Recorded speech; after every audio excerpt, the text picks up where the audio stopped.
Bonjour à tous et bienvenue pour du coup ce dernier épisode de la première semaine de recherche de Laborastory. Bonjour à tous. Euh, voilà, donc c'est toujours avec Alan, donc c'est le dernier épisode de la semaine où on sera à deux. Et on a très clairement vu, notamment avec Alan, la composition des feux d'artifice. Oui. Donc avec le principe de combustion, le lancement, comment ça se déroule, l'obtention des couleurs, également l'obtention des aspects, donc avec la chimie, etc. Avec moi, ça a été plutôt historique où on a vu tout ce qui est l'arrivée des feux d'artifice en France, son développement, sa popularisation, etc. Et avec tous ces éléments, on peut se demander si les feux d'artifice sont assez incontournables, historiquement et actuellement, pour ne pas totalement pour totalement plutôt oublier les effets indésirables, notamment par leur composition ou leurs conséquences sur l'atmosphère, entre guillemets, comme on l'a vu notamment avec la partie chimique d'Alan. Donc ça va être un peu l'objectif de cette vidéo de débat, ça va être de parler du coup de la dangerosité des feux d'artifice, de la pollution qu'ils produisent. Donc même si nous avons à peu près le même point de vue, Alan et moi, je défendrai principalement le point de vue des feux d'artifice plutôt dangereux, tandis qu'Anne défendra le point de vue de la non-dangerosité des feux, enfin en tout cas le fait qu'ils puissent être améliorés. C'est bien ça? Ah, Euh, allô? Ouais, oui. voilà. euh, Du coup, bah moi je vais commencer directement en parlant des impacts sur la santé et notamment également l'environnement. Parce que du coup, comme on l'a vu via leur composition, les feux d'artifice, ils se décomposent sous forme de fumée, de gaz ou de débris, on est d'accord jusque-là. oui. Ils se répandent dans l'air, dans l'eau et sur le sol. Mhm. Et du coup, à cause de ça, il y a des substances toxiques qui sont dégagées à l'explosion. Donc on peut notamment parler de perchlorate et dérivés, donc qui sont des minéraux oxydants, ou Mhm. également les métaux qui sont utilisés pour la couleur. Donc, par Ouais. exemple, selon une étude américaine en 2015, il y aurait une hausse de 42% du niveau de particules dans l'air qui serait redevenu normal que 16 heures après le spectacle. Mhm. Voilà, je sais pas trop ce que tu as à dire après ça. Bah, je te rejoins tout de même sur la dangerosité quand même des feux. Euh, Enfin, surtout que c'est quand même une substance inflammable et Ouais. qui Mm. selon les conditions météorologiques, euh, peut aboutir à un incendie hein, quand le temps est trop sec ou bien alors quand il est trop venteux. Euh, Ouais. et donc, effectivement, il y a une pollution euh, par les substances qui composent les feux d'artifice. Donc, comme tu as dit, que ce soit par le perchlorate ou par les métaux qui vont donner la couleur au feu. Euh, et c'est pour ça que il est important aussi qu'il y ait la mise en place par exemple, de ramassage de débris à la fin de, euh, du spectacle. On va aussi vers une utilisation qui est de plus en plus durable. Par exemple, en France, euh, euh, donc là, en 2022, Mhm. en décembre 2022, donc il y a eu euh, en France donc un feu biodégradable. Et ça consiste en quoi? Exactement. Donc en fait, on va utiliser ce que l'on appelle des étincelles, donc et non pas d'explosions. C'est-à-dire, en fait, on va utiliser donc c'est un procédé enfin, c'est une installation de l'artiste néerlandais Dan Rosgaard. Donc, premier feu d'artifice biodégradable à Aix-en-Provence, euh, là, fin décembre 2022. Mhm. Donc le projet s'appelle le projet Spark et donc les auteurs, donc l'artiste et ses équipes sont assez discrets sur le mécanisme euh, du feu d'artifice. Donc le principe est gardé entre guillemets secret, voilà pour justement qu'ils puissent avoir l'exclusivité sur ce genre de feux d'artifice biodégradables. Et donc ça consiste à envoyer donc dans les airs des bulles et qui vont réfléchir la lumière, qui vont réfléchir en fait la lumière. Et ça va produire cet effet d'étincelle. Et justement, en fait, cet artiste néerlandais, il s'est inspiré entre guillemets des lucioles, en fait. Mhm. Il a voulu reproduire euh, il a voulu reproduire en fait la réflexion de la lumière par les lucioles. Donc il a eu l'idée de ce mécanisme d'envoyer des bulles dans les airs. Et du coup, ça c'est Dan Rosegard, c'est ça? C'est ça. Euh, Ok. et voilà, après, il faut quand même se rendre compte qu'un feu d'artifice n'a pas véritablement de conséquences dramatiques sur l'environnement, la santé ou la biodiversité. Mais c'est vraiment... Ouais, c'est vrai que là, je te revois un peu là-dessus parce que j'ai lu une étude récemment pour la vidéo Mhm, de l'Office fédéral de l'environnement suisse, mais je crois que je te l'ai envoyé, oui. qui dit que du coup, en proportion annuelle, la pollution due au feu d'artifice est moindre que celle liée à d'autres sources. Ouais, Je c'est crois ça. que je te l'avais envoyé. Oui, c'est ça. Et justement, c'est la répétition des spectacles qui va, euh, qui va entraîner une libération de gaz, donc notamment de carbone, de CO2. Donc, puisque la plupart hein, encore des feux donc sont traditionnels, c'est-à-dire sont à combustion, hein. Là, le feu biodégradable, c'est une première en France. Donc là, en fin 2022. Euh, voilà, et en même temps, les autres feux plus traditionnels sont encore très très majoritaires. D'accord. Et donc c'est la répétition de ces feux qui peut entraîner une hausse justement de gaz euh, à long terme. Et donc Donc en fait, forcément, oui, ce qu'il faudrait faire, ça serait limiter un peu la surutilisation des feux oui d'artifice. c'est ça.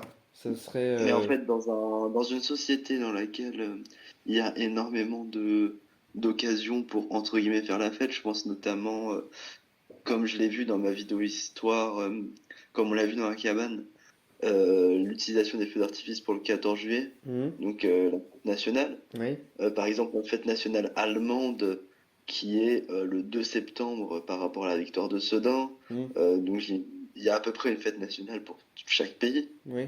Si on compte en plus l'utilisation des feux d'artifice le 31 juillet, plus pour certains événements particuliers, est-ce que ça reste pas quand même compliqué de limiter ces feux d'artifice euh, qui sont énormes, qui sont très très nombreux? Euh, Est-ce que ça reste pas compliqué? Est-ce qu'il n'y a pas d'autres solutions plutôt que de les limiter ou alors avoir recours à d'autres spectacles? Je sais pas.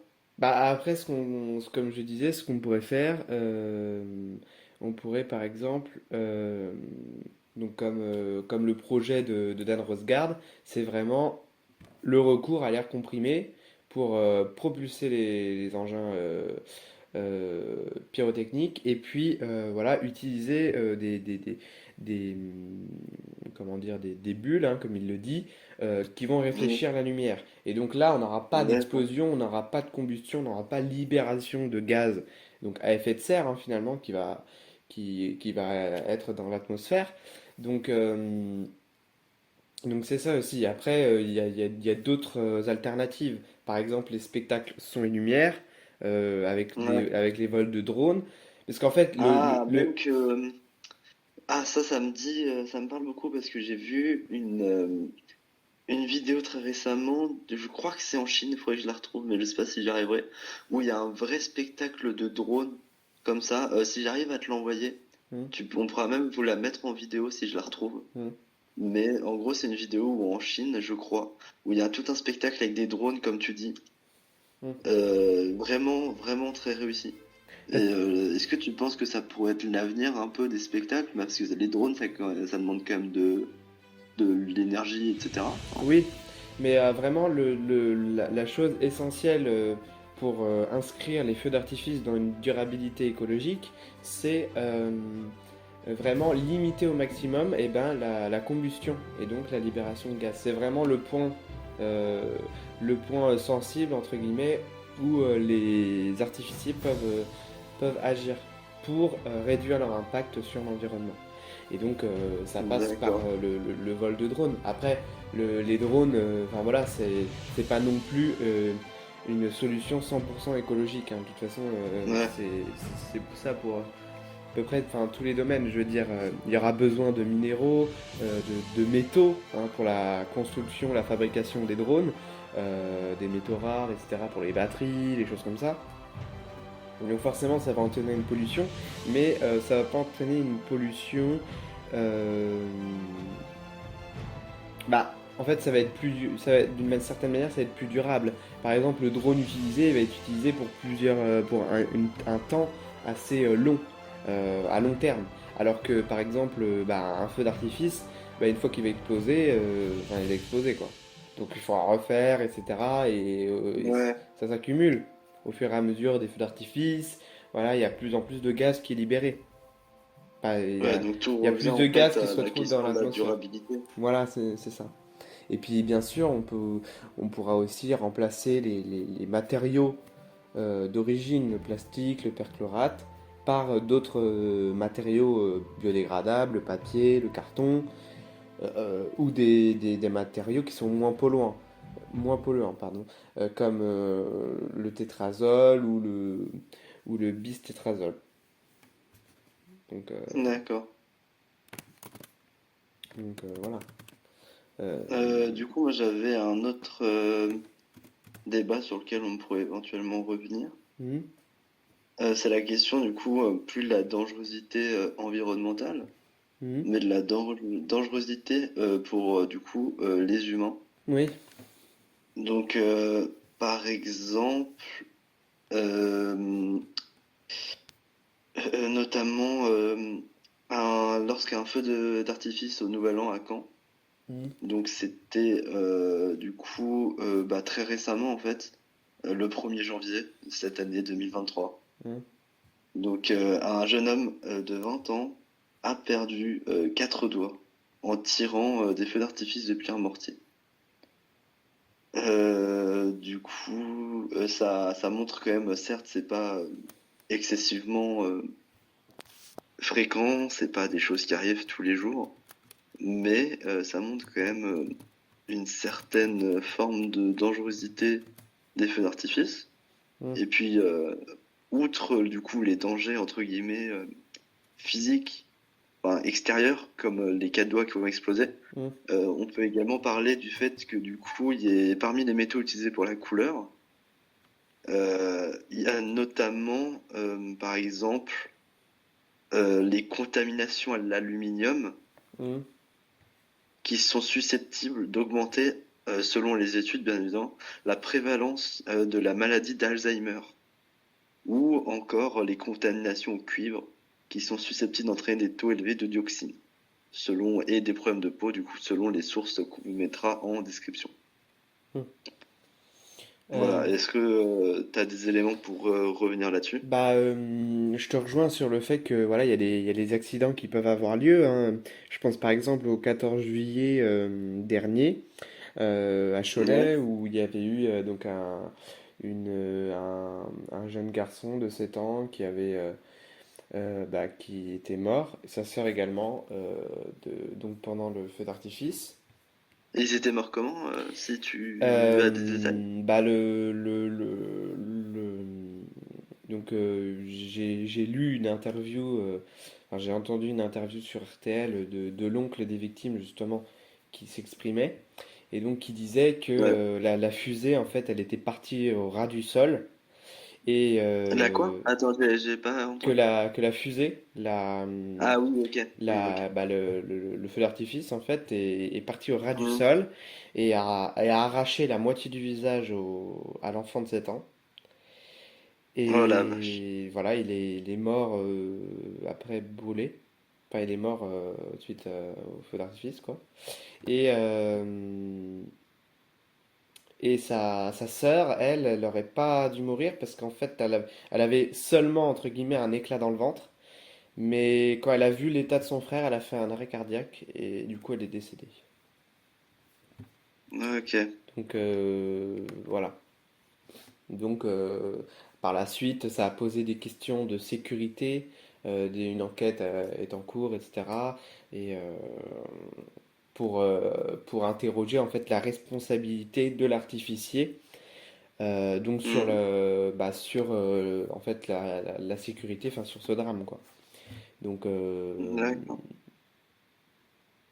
voilà, puisqu'en fait les victimes n'étaient qu'à quelques dizaines de mètres des fusées, donc ils ne pouvaient pas ignorer que des spectateurs se trouvaient dans la zone d'exclusion. Donc voilà, c'est en cours pour voir sa responsabilité, mais également la responsabilité de la mairie, hein. Euh, donc par rapport au fait que le maire, donc il est chargé de l'ordre public, il doit fournir des policiers nationaux, municipaux sur le lieu de l'événement. Les policiers étaient-ils présents ce soir-là? Si oui, étaient-ils assez nombreux? Enfin voilà, il y a plein de questions qui peuvent se poser. Euh, voilà. Est-ce que du coup, il n'existerait pas des choses, comment dire, pour des choses que nous, on pourrait faire pour éviter les accidents? Hum. Bah, euh, il y a des gestes à avoir euh, Mhm. pour, euh, pour, en fait, pour éviter justement les effets négatifs des émanations de fumée des feux d'artifice, puisque même s'ils sont sans grand danger pour des événements ponctuels de petite taille, de taille relativement réduite, euh, les feux d'artifice, enfin les émanations sont quand même euh, beaucoup plus dangereuses si leur fréquence augmente. Mais on, donc, mais il y a des gestes qu'on peut avoir pour limiter ça. Donc, si on est une personne sensible, on s'installe dans un endroit qui n'est pas face au vent, déjà, pour éviter de... et suffisamment éloigné, hein, pour éviter justement le nuage du fumée qui pourrait se diriger vers nous. Si on achète des feux d'artifice, bah, on se renseigne sur leur composition et sur la réglementation en vigueur, hein, c'est assez important. La composition, enfin, c'est quand même assez important, je veux dire, dans le sens où il y a peut-être des métaux qui peuvent être dangereux, assez dangereux pour l'homme. Donc voilà, respecter les distances de sécurité nécessaires, etc. Et on privilégie voilà, des spectacles alternatifs avec des spectacles son et lumière, des spectacles de drone par exemple, ou des représentations alternatives. Voilà. Où il n'y aura pas d'émanation de fumée. Bon, bah, je pense qu'on a à peu près fait le tour de tous les arguments du coup sur la dangerosité des feux d'artifice. Oui, Donc moi pour conclure, tout ce que je pourrais vous dire, après tu pourras faire ta conclusion après si t'en as une, oui, oui. c'est que quoi qu'il arrive, les feux d'artifice resteront toujours avec une forme de danger, Hein. euh, mais que c'est quand même à la sécurité, et à la raison, au raisonnement de chacun de faire attention, donc comme Alan l'a dit, avec les bons gestes, mais également par exemple pour revenir à l'accident avec les enfants dont tu m'as parlé. Oui. Faire attention également à sa proximité avec les tireurs, même si que ça soit des feux d'artifice privés ou des feux d'artifice publics, même si les feux d'artifice publics sont parfaitement encadrés, je pense. Bah, Toujours faire attention à votre proximité. plus encadré en tout cas. Parfaitement, peut-être Oui, pas, en tout parce cas, qu'il y a quand même eu des oui. accidents. Donc, Mais en tout cas, plus qu'en privé, donc mm, avec des utilisations de feux d'artifice privés, faites très attention à ne mm, pas vous placer mm, à proximité des feux. Et surtout, aucune solution n'est parfaite. ouais.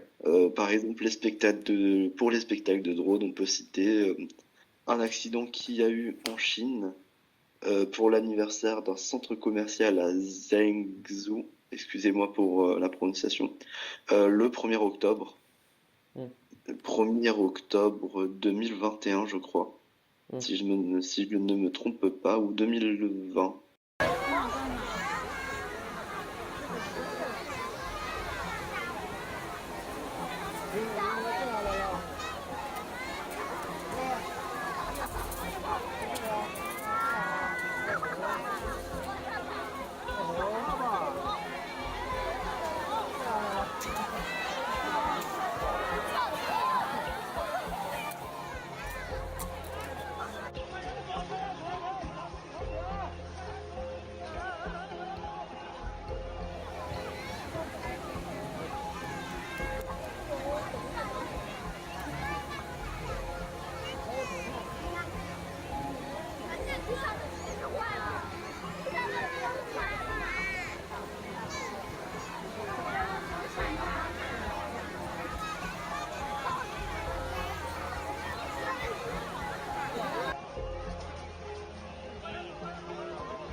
C'était soit en 2021, soit en 2020, donc très récemment, où du coup il y avait eu plus de 200 drones qui s'étaient lancés et beaucoup de drones qui étaient tombés.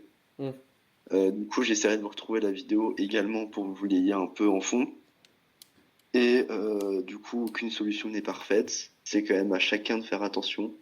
Mais vu comme ça, effectivement, les feux d'artifice ne sont pas forcément un danger pour l'environnement, ou en tout cas pas plus que nos gestes du quotidien. Mm. Bah moi pour conclure, donc ça sera un peu plus bref, mais je dirais que les feux d'artifice euh, sont d'une dangerosité quand même, on va dire, assez, comment dire,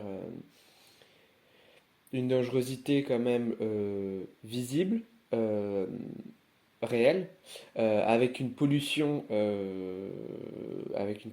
même présente également, mais que donc voilà, la sécurité est essentielle et justement permet de diminuer cette dangerosité et de permettre justement des événements publics ou privés, que les spectacles s'inscrivent dans dans une continuité de, de développement durable. Les spectacles s'inscrivent également le, dans le parcours, je dirais, du développement durable, comme on peut voir dans nos sociétés actuelles sur plusieurs sujets, euh, dans plusieurs domaines. Et donc, les feux d'artifice n'y manquent pas non plus. Ils entrent dans ce schéma-là, d'essayer d'aller vers des feux d'artifice plus respectueux de l'environnement, qui vont avoir un impact moindre sur la nature et la biodiversité. Donc ça passe par les feux biodégradables comme j'en ai parlé. Bien sûr, donc les bons gestes toujours de son côté personnel pour s'assurer un maximum de sécurité.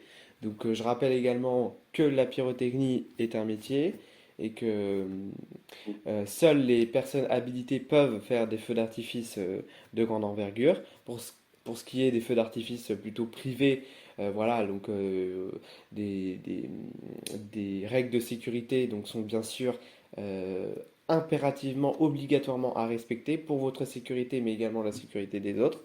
Donc c'est très important.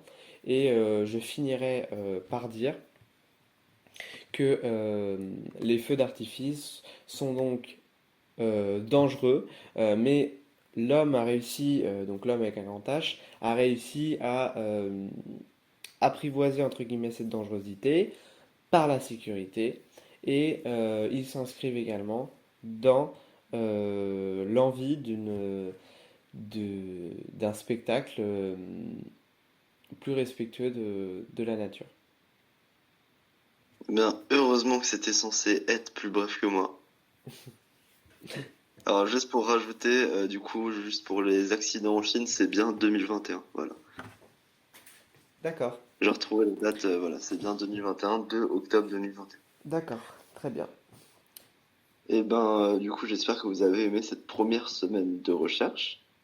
En Du tout, coup, qui était sur le thème des feux d'artifice, voilà, on était autour du 31 décembre. C'était le moment. en tout cas, Et du coup, j'en profite pour vous souhaiter une bonne année, car c'est la première vidéo 2023 des trois Sanini. Donc, je vous souhaite tous mes meilleurs vœux de réussite pour l'année à venir. Et on se retrouve pour la prochaine vidéo Laborastory, la prochaine semaine, sur le thème de la cathédrale du Mans. je, Bisous! je vous souhaite également une très bonne année, mes meilleurs voeux pour cette nouvelle année qui commence. En tout cas, nous, ça nous a fait très plaisir de parler avec vous sur les feux d'artifice. Et on se retrouve donc très bientôt pour analyser de nouveaux sujets ensemble avec Solal. À bientôt!